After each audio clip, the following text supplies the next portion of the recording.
Gostaria de saudar a todos os que estão conosco nessa noite, né? Já fizeram as devidas ressalvas, né? O professor Fabrício teve um problema de saúde, não pôde comparecer, não pôde estar conosco, e me pediu gentilmente que eu os atendesse, né, por conta da nossa pós-graduação em Direito Civil, né, da Uni Evangélica. Dito isso, brevemente vou me apresentar. Meu nome é Leandro Vilela Sesimbra, eu sou advogado, me formei na Pontifícia Universidade Católica do Rio Grande do Sul, no ano de 2005, colando grau em 2006, né, no final de 2005, início de 2006, e a partir de então já comecei a trabalhar com direito, né, tive períodos de estágio durante toda a minha graduação, e pude desenvolver durante muito tempo a advocacia, né, a advocacia contenciosa, depois a advocacia consultiva, e mais recentemente eu trabalho com relações institucionais. Não deixa de ser uma advocacia, eu vou explicar depois como isso se processa e como isso tem ligação com as nossas novas realidades do direito. Também sou, além de formado, né, graduado pela PUC do Rio Grande do Sul em Direito, eu tenho uma pós-graduação em Economia, mais precisamente Mercado de Capitais. Também cursei a pós-graduação, né, em LLM, que chama, na Fundação Getúlio Vargas, em Direito da Empresa. Também tenho uma pós-graduação em Direito Aduaneiro, pela Abracomex, e recentemente concluí os créditos do meu mestrado, né, meu mestrado em Direito das Relações Internacionais e Integração Latino-Americana pela Universidade da Empresa de Montevidéu. Então, como eu disse, já tive experiências no ramo do direito, tanto como advogado, como gestor jurídico, como gestor de escritório de advocacia, e hoje estou gestor de uma entidade representativa do setor produtivo local aqui no Rio Grande do Sul, né, da Associação Comercial, Industrial e de Serviços de Novo Hamburgo, Campo Bom, Estância Velha e Dois Irmãos, que é uma região muito conhecida pela produção de calçados, né? Temos um polo calçadista bastante significativo, mas também atendemos a outros ramos de negócio. O tema de hoje, então, né, pediram para conversarmos sobre contratos e compliance. Pois muito que bem. Contrato, né, se puxarmos um conceito básico de contrato, nós poderíamos dizer que contrato representa uma garantia de direitos, na esfera privada, principalmente, né? Ele seria um negócio jurídico, bilateral ou plurilateral, pelo meio do qual as partes constituem, modificam ou extinguem direitos ou posições jurídicas, essencialmente de caráter patrimonial. Então, dito isso, né, o caráter patrimonial do contrato, ele aflora, e a partir de então a gente tem uma série de outros caminhos a seguir, né? Também sou professor convidado da Universidade do Vale do Rio dos Sinos, da Unicinos, tanto nos cursos de pós-graduação em Direito dos Negócios e Direito dos Contratos e Responsabilidade Civil, o que, de certa forma, me habilita à nossa conversa de hoje, né? E aí eu peço desculpas geralmente quando eu venho para uma aula ou uma live como essa, eu me apresento de gravata, né? Mas como eu tive certa dificuldade, inclusive para ingressar hoje aqui, né? Enfim, tomei muito trânsito, então peço desculpas por isso. Feitas as nossas apresentações iniciais, voltando ao tema central, que é contratos, o contrato, ele, na verdade, ele é a relação jurídica mais comum. Se nós pararmos para pensar, quando nós formos a um café, por exemplo, e pedirmos e realizarmos um pedido, um café, um pão de queijo, né? Não sei se eu, infelizmente, ainda não conheço Goiás, espero um dia conhecer. E aí saber dos pratos típicos da culinária goiana, que são muito famosos, né? Mas vamos dar um exemplo mais singelo, vamos dizer assim, até porque temos pessoas, inclusive, do Acre, né? Então vamos fazer o pedido, pedir um pão de queijo e um café. Nós estamos realizando um contrato. Um contrato, né, não formal, não solene, mas é um contrato, não deixa de ser. Então, estamos seguros para dizer que qualquer relação patrimonial, né, ela pode ser objeto de um contrato. Mas e relações não patrimoniais? Também.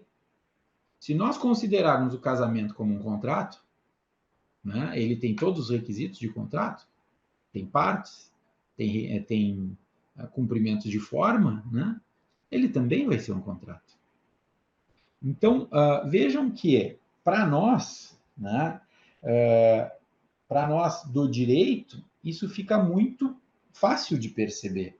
Mas para quem não é do direito, para os não iniciados na ciência jurídica, vamos dizer assim, vejam a dificuldade que é de conceituar um contrato, um ajuste, né? Mas aí eu gostaria de fazer um pequeno parêntese para falar sobre as novas relações contratuais, e aí, inclusive, a disciplina que nós vamos tratar ao longo do nosso curso mais adiante, né? Hoje, como se dão as relações contratuais? Essa é a grande questão que gravitamos. Os contratos hoje, eles são os mesmos contratos de 20 anos, de 40 anos, de 60 anos? Mesmo que de 2002 para cá nós tenhamos um novo Código Civil, novos requisitos para essas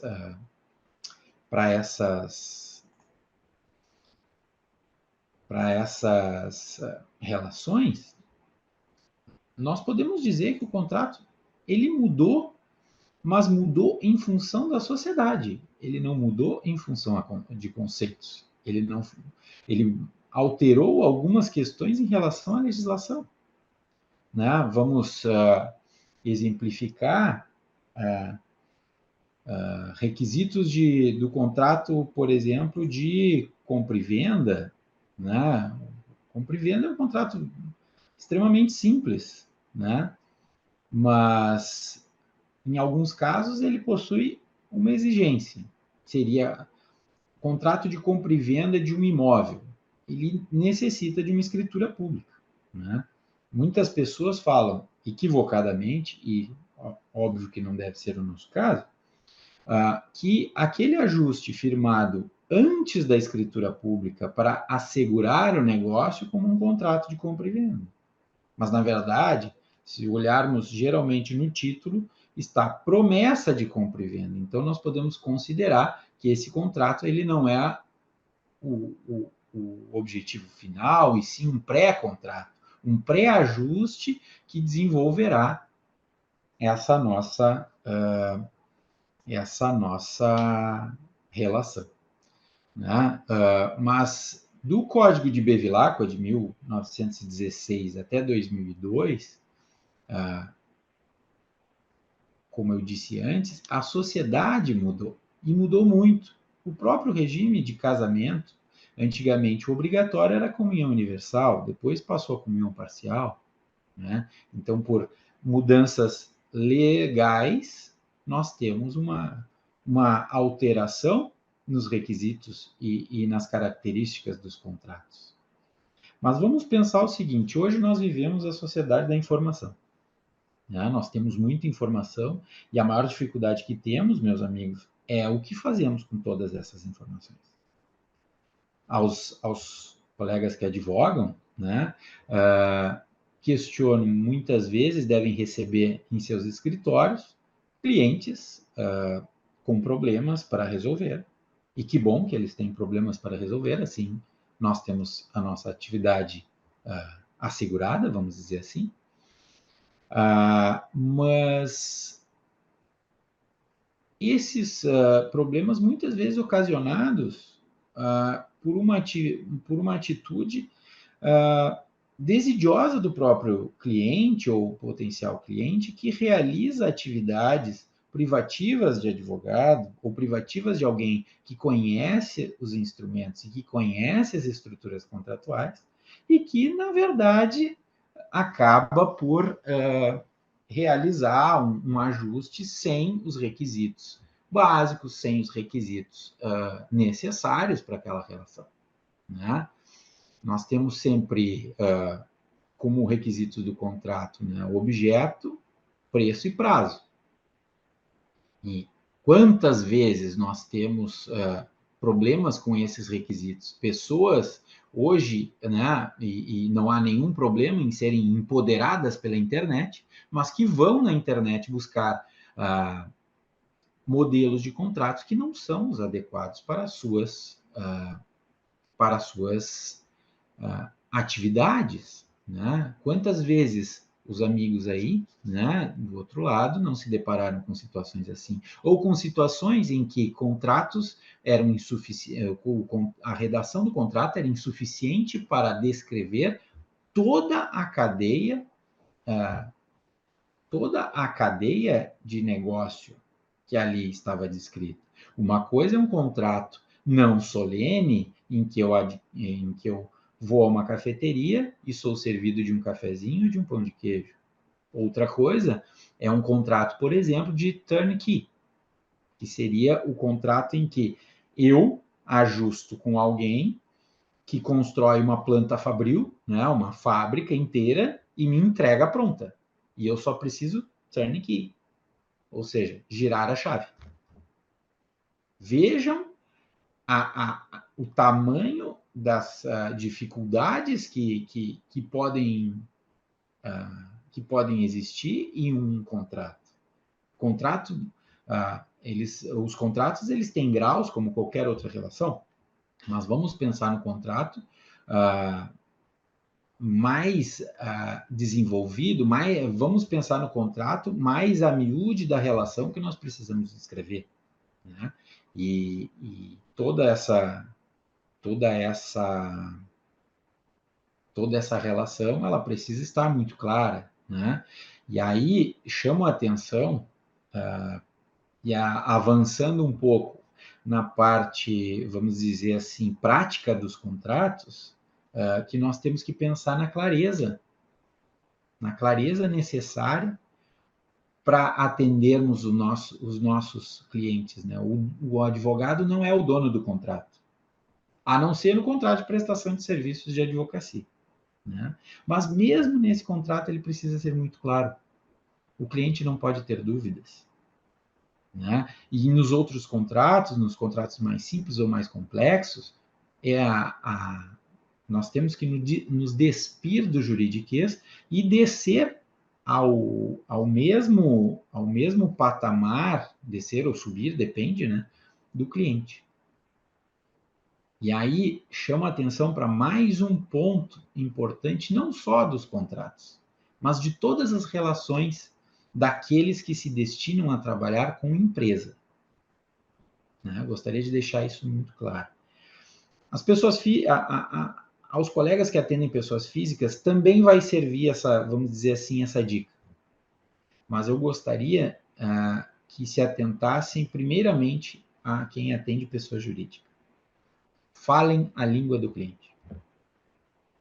Falem a mesma língua do cliente. Se o cliente trata alguma relação de maneira técnica, vamos tratar de maneira técnica.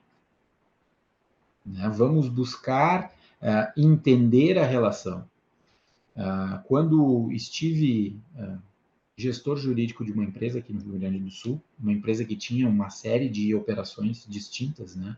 Desde fabricação de telhas e produtos e tubos, conexões, até produção de chapas de madeira, né? Painéis de madeira.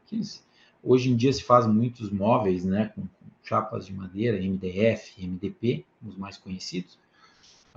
Produzia também, havia uma fábrica de móveis, havia 13 hotéis, havia florestas, né, terras para reflorestamento.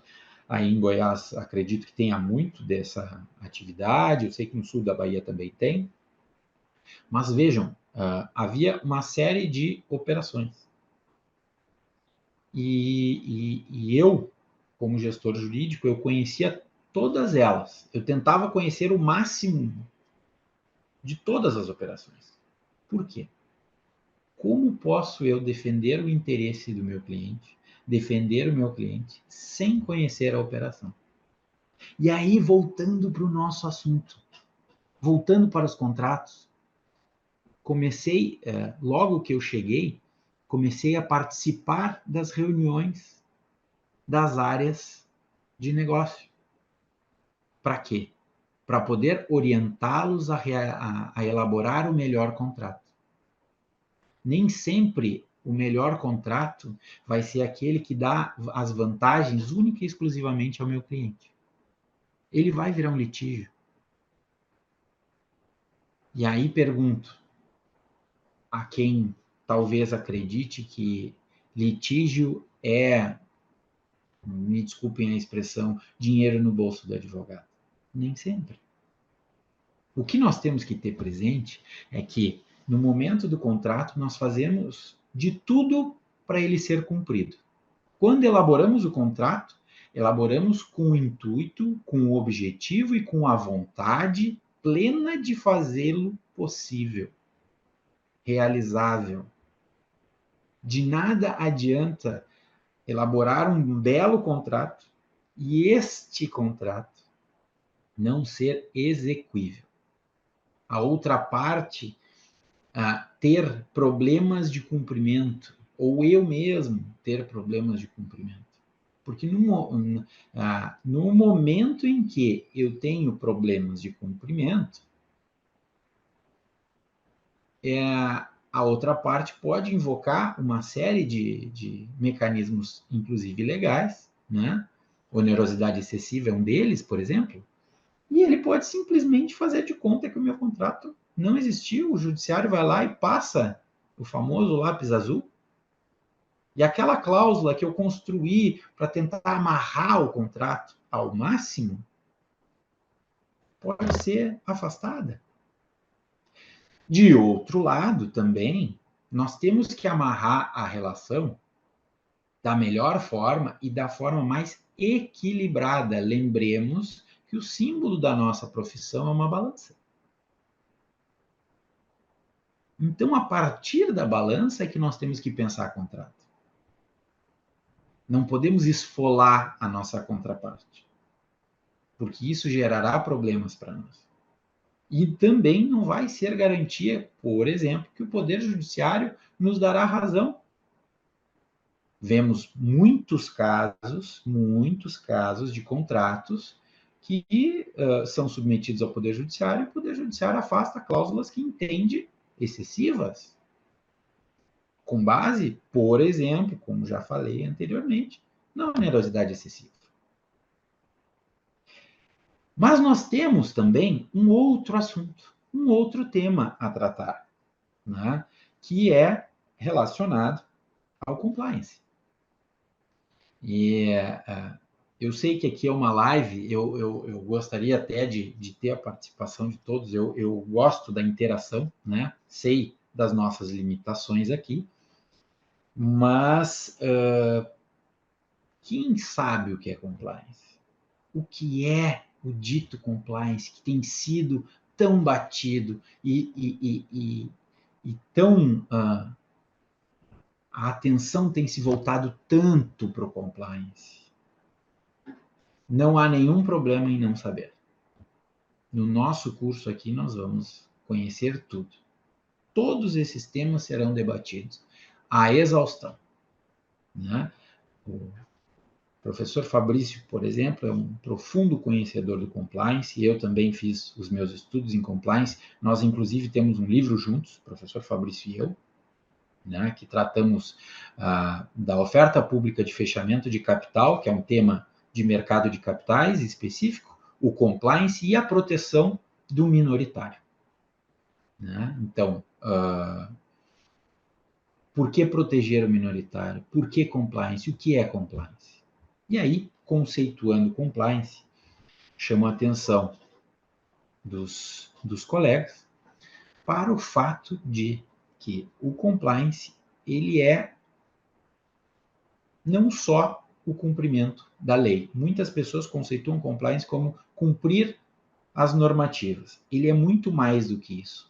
Ele constitui hoje um arcabouço, ou seja, uma união de instrumentos que permitem a fiscalização, a atuação e o afastamento de problemas.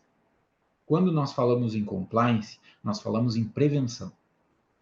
O compliance ele serve muito para a prevenção de problemas. E aí, aliando com o nosso tema dos contratos, nós podemos pensar o seguinte: se eu tenho o compliance como cumprimento de regras, sejam elas regras estabelecidas por mim mesmo, porque eu posso fazer um auto-compliance, um autogerenciamento dos meus procedimentos. Aliás, eu não posso, eu devo. E há segmentos de mercado, por exemplo, o segmento bancário, que obriga que as instituições financeiras tenham esse viés, né? Nós podemos aliar esse tema aos contratos justamente para prever que os nossos ajustes cumpram não só a legislação estabelecida, né, os poderes constituídos que nós precisamos respeitar, mas também determinadas normas internas das empresas e dos negócios que são exigidas, sejam exigidas pelo próprio consumidor, né? Hoje nós temos, e aí se me permitem um parêntese, nós temos nós temos novas relações contratuais hoje. Hoje, o consumidor de hoje não é o mesmo de 20 anos. Não é o mesmo de 40 anos atrás. Né? Nós temos hoje toda uma realidade. O consumidor ele quer saber se o produto atende normas técnicas, se o produto não agride o meio ambiente, se não faz mal à saúde.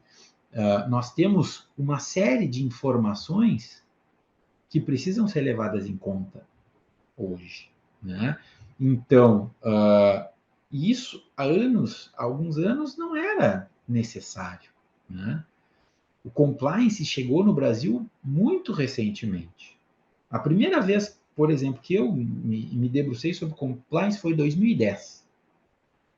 2010, comecei meus estudos sobre compliance. Em 2011, participei de um evento que não era nem no meu estado, nem aqui no Rio Grande do Sul, que, fiquem sabendo, curiosamente, hoje está calor, apesar de estarmos em agosto, em pleno inverno. Fecha parênteses. Então, em 2011, participei de um evento em São Paulo para tratar de compliance. E lá era extremamente incipiente no Brasil. Poucas empresas possuíam uma área estruturada. Né? Muitas chamavam compliance de controles internos. Vejam o quanto a gente evoluiu. Claro, estou falando aqui 12 anos. Em 12 anos, nossa sociedade toda se transformou. Né? Vamos retroceder a 2020. Em março, estávamos todos felizes e contentes, iniciando um ano que prometia muitas coisas e veio uma pandemia. E essa pandemia acelerou também muitas coisas. né? Principalmente no ambiente contratual. Vamos falar da nossa live, né? Nós tínhamos todo o equipamento, todo o aparato para realizar um evento como o de hoje. Quais de nós participavam de lives? Muitos, né, equivocadamente, a meu juízo, óbvio, tinham receio de aulas online. E hoje isto é uma realidade. Hoje aceitamos de bom grado, né? Imagina, eu estou aqui falando no Rio Grande do Sul para um colega do Acre. Olha que honra, né? Eu também nunca estive no Acre. Estimo muito brevemente conhecer Rio Branco e as outras cidades, né? Mas imaginem, esse nosso encontro não era impensado antes da pandemia. E a partir daí, meus caros, nós temos que saber que, assim como a sociedade se transforma, o contrato se transformou, e esse dito compliance, que ainda há muito que nos ensinar e nós temos muito que aprender com ele, é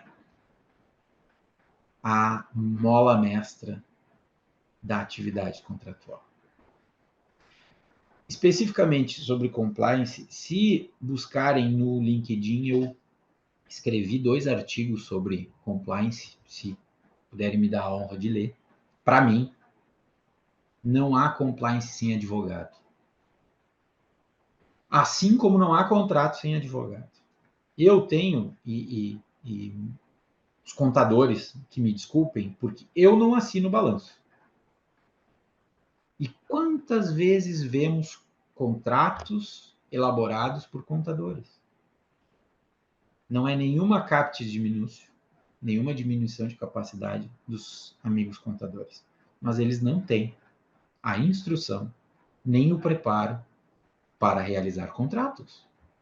Assim como nós não temos preparo nem habilitação para elaborar um balanço, né? E aí o que acontece muitas vezes, o contador elabora um contrato, o contrato tem um problema e seremos nós quem vamos resolver. E a partir daí, meus amigos, que é tão importante estudar contratos. Por mais que seja a relação mais ordinária, mais corriqueira, nós precisamos estudar contratos. Contrato, ele tem que estar no nosso dia a dia. Não só para as empresas, para as pessoas físicas também. Pessoas físicas realizam negócios. E contratos bem elaborados vão deixar nossos clientes satisfeitos, vão ser capazes de nos gerar maiores indicações de trabalho e nós vamos ter cada vez mais prosperidade. Pensemos no direito além dos processos. Foi-se o tempo que processos representavam prosperidade ao advogado. Esse é um tema que eu gostaria que todos pensassem hoje também, né? E assim, por fim, se me permitem, mais um tema, né, relacionado aos contratos e também a esse novo momento em que vivemos. Vamos lembrar que o Poder Judiciário ele está colapsado. Ele está excessivamente carregado. Nós temos um índice de contingenciamento, de congestionamento, melhor dizendo, muito alto no judiciário. Números de 2019, se não me equivoco, aliás, não me equivoco porque li antes para a nossa conversa de hoje.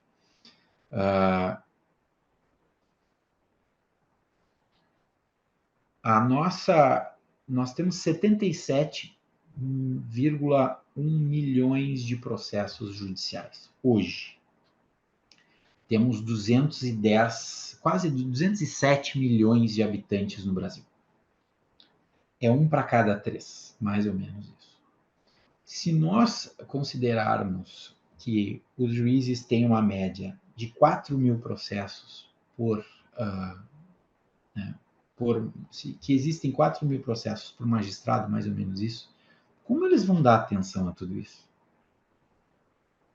Quantos de nós não têm processos que estão há muito tempo em trâmite? Né? É uma estrutura robusta, sim, mas que tem enormes dificuldades para realizar o trabalho.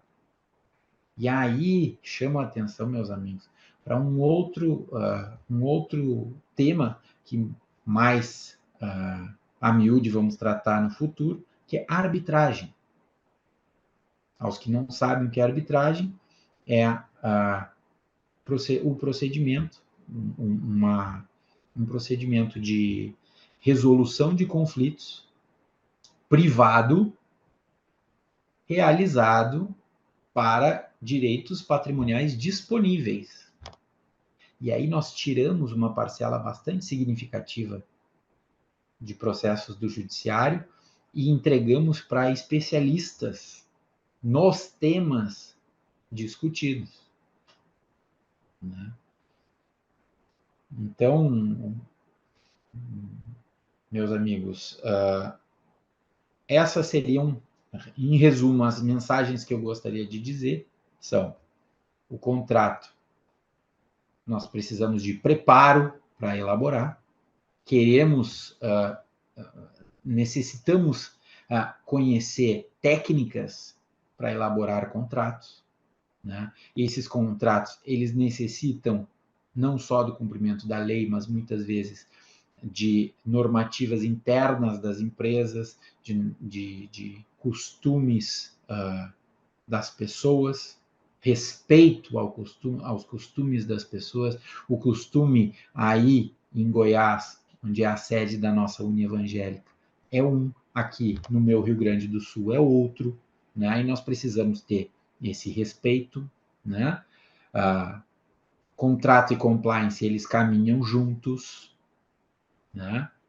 E, em virtude do que se apresenta hoje por parte do Poder Judiciário, nós necessitamos pensar um pouquinho mais em meios alternativos de solução de controvérsias, né? As conhecidas ADRs. E a partir daí, né, fico aberto às perguntas de vocês. Vi que alguns se manifestaram aqui no nosso chat, né? Estou aqui à disposição, como disse, já trabalhei tanto como advogado, como jurídico interno, já trabalhei em entidade, na verdade essa é a minha segunda entidade, a primeira que trabalhei foi a Federação das Indústrias aqui do Rio Grande do Sul, onde fui executivo técnico, né? Então, fico à disposição para os questionamentos. Boa noite, Malena. Diga, qual a sua pergunta? Muito obrigado. Muito obrigado. Gentileza sua. Um prazer estar aqui, principalmente. Muito bem. Atuas em família e civil. Ótimo. Muita dificuldade em relação ao compliance. Muito bem. Como é que tu podes... Quais são os maiores requisitos? Bom, na verdade, o compliance, é importante que se diga, muitas empresas, elas têm... Fernanda, eu já te respondo, só me permite responder para a Malena aqui e eu já te respondo, um segundinho. Muitas empresas, elas têm uma área estruturada que elabora um código de conduta, código de ética e conduta. Aliás, um comentário que eu não fiz, mas que é importante referir, compliance anda de braço dado com a ética, tá? Então, a partir desses códigos de conduta, nós estamos falando de questões internas corporis, internas da empresa, internas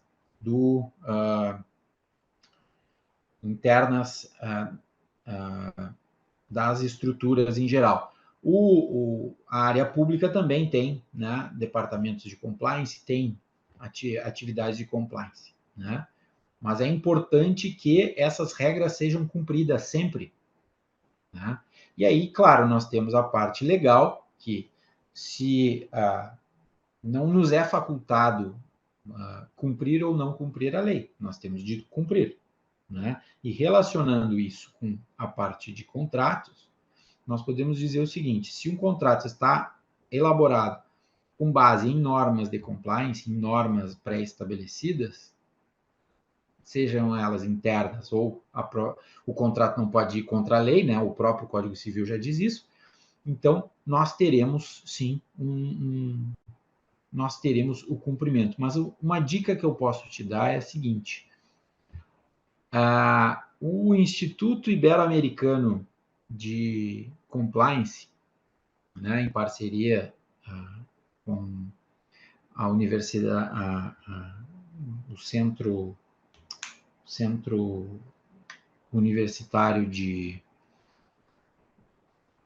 o Instituto Ibero-Americano de Compliance, ele tem não é uma cartilha, não é isso. Ele tem uma série de artigos em que ali tu consegues já esclarecer alguns pontos do compliance, tá? Então eu vou te recomendar que tu dê uma olhada naquilo e aí vou te pedir para olhar um outro documento, tá? Do Instituto Brasileiro de Governança Corporativa. Vou colocar aqui no chat, IBGC. O IBGC, ele tem né, o Instituto Brasileiro de Governança Corporativa, e dentro da governança corporativa eu trato compliance. E ali tem, nesse site do IBGC, ele tem uma série de documentos que tu podes utilizar, né, que tu podes utilizar para estudo, né, e para desenvolvimento. E vamos lá, compliance tu não pega na prateleira, tá? Tu não compra na prateleira. E aí, respondendo já a Fernanda, sim, há como ter ganhos financeiros consideráveis com compliance. Se tu fores uma estudiosa do compliance e trabalhar implementando compliance nas empresas, tu vais virar a maneira como tu advogas, tu vais atuar de maneira preventiva e não reativa, como hoje boa parte dos advogados atua, e não há problema nenhum em atuar assim. Né? Mas a partir do estudo, a partir da preparação, tu vais trabalhar na parte preventiva, antes do problema. Tu vais evitar o problema, vais economizar recursos do teu cliente e a partir daí ser muito valorizado. Tenho certeza disso. Já aconteceu comigo. Posso te garantir. Tá? Então, compliance é um tema muito bom para estudar e muito importante, e aliado com contratos, então, é um verdadeiro turnaround na carreira. Vamos para o próximo aqui, doutor Thiago. Eu que agradeço a paciência de vocês de me ouvir, né? Medida de compliance pré-contratual para assegurar a execução do contrato pelos contratantes. Muito bem. Antes de falar em compliance, se me permitires, a relação ela tem que ser muito bem construída. E aí, se nós pegarmos os pilares do compliance, que é transparência, ética, tratamento igualitário e equidade, nós já partimos de uma relação pré-contratual em que as partes têm, né, a plena intenção de avançar na relação. Avançando na relação, cumprindo com o que foi negociado, né, não tem problema nenhum em negociar. Os nossos clientes eles têm que ter presente que eles necessitam do advogado na hora da negociação, né? E a partir daí a gente consegue, na fase pré-contratual, assegurar uma plena e satisfatória execução do contrato. Medida de compliance especificamente,